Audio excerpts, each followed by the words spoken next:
manusia yang beriman kepada Allah Subhanahu wa taala di antara kalian dan orang-orang yang mempelajari ilmu agama, kemudian dia berusaha memahami dan dia berjuang keras untuk mengamalnya sebagai bukti ketakwaannya kepada Allah Subhanahu wa taala. Maka Allah tegaskan di dalam Al-Qur'anil Karim, ya ayyuhan nas, wahai manusia, inna khalaqnakum min dzakarin wa unsa, sungguh kami telah menciptakan kalian dari jenis laki-laki dan perempuan, wa ja'alnakum syu'uban wa qabaila lita'arafu, dan kami jadikan kalian dari berbangsa-bangsa dan bersuku-suku agar kalian saling mengenal. Inna akramakum indallahi atqakum,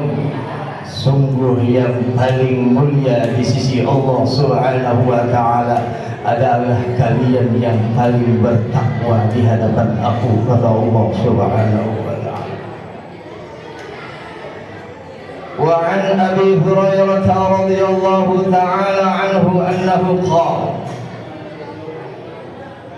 su'ila Rasulullah sallallahu alaihi wasallam ayyun nas akram, ditanya baginda Rasulullah SAW oleh sahabat, manusia yang manakah yang paling mulia, kata para sahabat.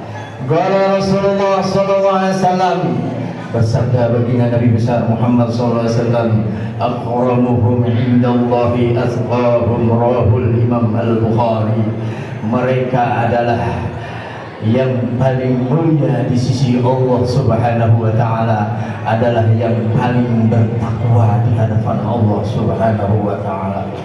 Wa an Abi Hurairah radhiyallahu taala anhu annahu qala Rasulullah sallallahu alaihi wa alihi wasallam, bersabda baginda Rasulullah sallallahu alaihi wasallam, inna Allah la yanzuru ila suwarikum wa amwalikum walakin yanzuru ila qulubikum wa a'malikum, rawahul Imam Muslim.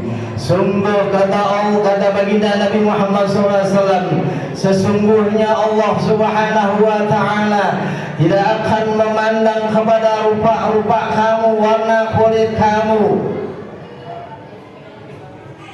dan harta benda kamu, kedudukan kamu, status sosial kamu, pangkat di sisi manusia, melainkan Allah memandang kepada hatimu dan ketakwaanmu kepada Allah Subhanahu wa taala dan apa yang dibuat oleh kalian.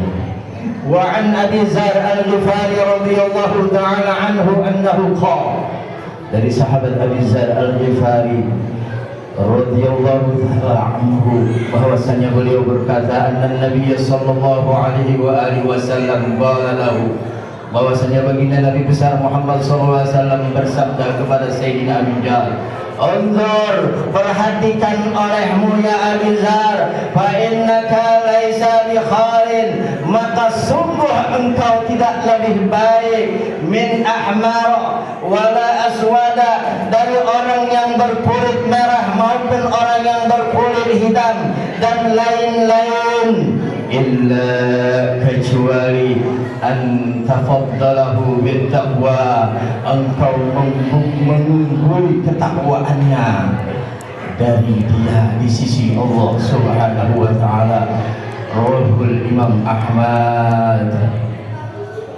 Jamaah yang dimuliakan oleh Allah Subhanahu wa taala,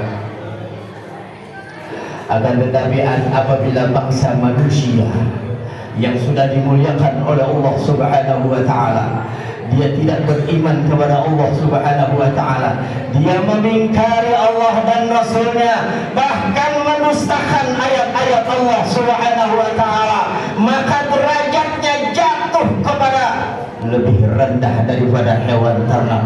Allah Subhanahu wa taala firmankan di dalam Al-Qur'an, wa laqad jara'na li jahannama katsiran minal jinni wal insi, dan sungguh kami sediakan neraka jahanam kebanyakan dari bangsa jin dan bangsa manusia. lahum qulubun la yafqahuna biha. Mereka punya hati tapi mereka tidak memahami keagungan Allah Subhanahu wa taala. Ayat-ayat Allah Subhanahu wa taala, apakah itu ayat kauniyah maupun ayat Qur'aniyahnya Allah Subhanahu wa taala. Walahum adhanun la yasma'una biha, dan mereka punya walahum a'yunun la yabsiruna biha, mereka punya kedua mata tapi tidak bisa memandang daripada kebesaran Allah dan kekuasaannya Allah Subhanahu wa taala. Walahum adhanun la yasma'una biha, dan mereka punya dua telinga tapi tidak memuat mendengarkan kalam-kalam Allah Subhanahu wa taala.